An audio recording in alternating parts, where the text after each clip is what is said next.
Good morning, good afternoon, and good evening. My name is Rich Clark, Guide to the Right Path, and I'm talking about the spiritual sense, which I'm going to be sharing on Sundays from now on instead of Friday and Saturday. I'm going to be explaining about free essential oils and how they're going to be creating a blend. But the first one I'm going to explain about of that blend is ginger.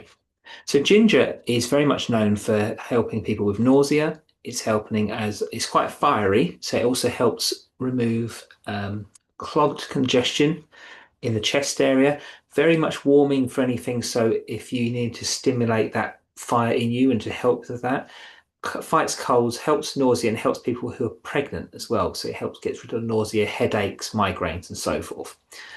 But I'm going to explain about the spiritual connotations of it. So sacred symbolism is the fire of life. Ginger root embodies warmth, heat, and vital force, and it is seen as an essence of fire within the earth. Its courage and power is traditionally linked with bravery, confidence, and the energy to overcome fear. And it's also used in manifestation and prosperity, used in folk magic to heat up intentions, attract abundance, and bring quick results.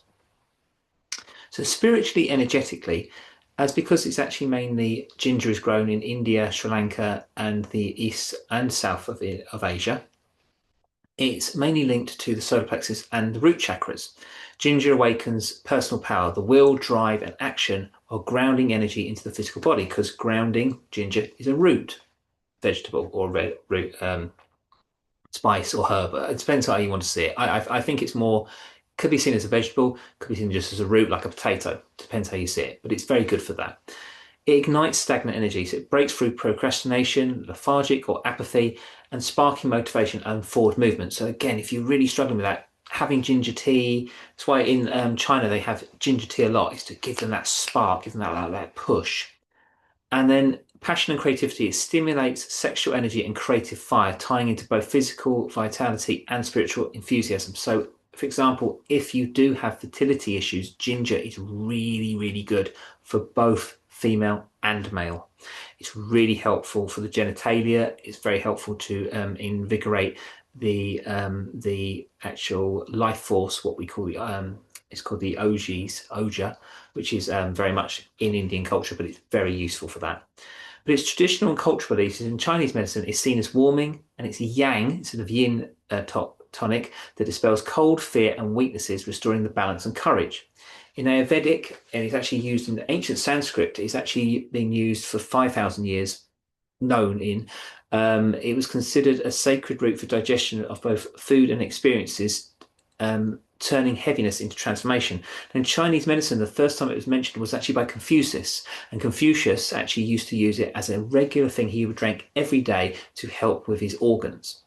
And in magical traditions, and this is the pagan religion, is ginger root and oil are used in spells to accelerate results, attract prosperity, and heat up love or passion.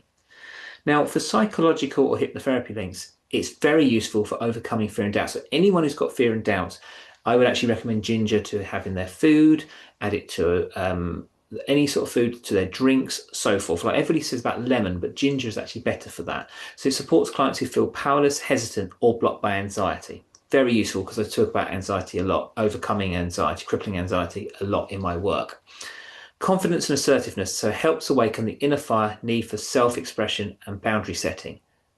Okay, and its actions and motivation is spiritually linked with breaking cycles of procrastination or avoidance, and it empowers you, the client, to act. And so its practical ritual use is in anointing oil. It's diluted oil applied to the solar plexus or feet for rituals of courage, manifestation, or leadership. So if you want to ground in courage or manifestation, but ground the feet, using ginger, frankincense, or myrrh, or juniper, as I mentioned before, is really useful. In a diffusion, it's used to energize sacred spaces, rituals, or meditation when vitality and confidence are needed. So if you've got people who are very low in confidence, using ginger will really vitalize that. And prosperity rituals is added to abundance charms, candles, or offering to ignite the energy of the attraction. So in summary, ginger embodies courage, vitality, manifestation, and it's the fiery root that awakens willpower, breaks stagnation, and empowers spiritual seekers to move boldly towards their purpose.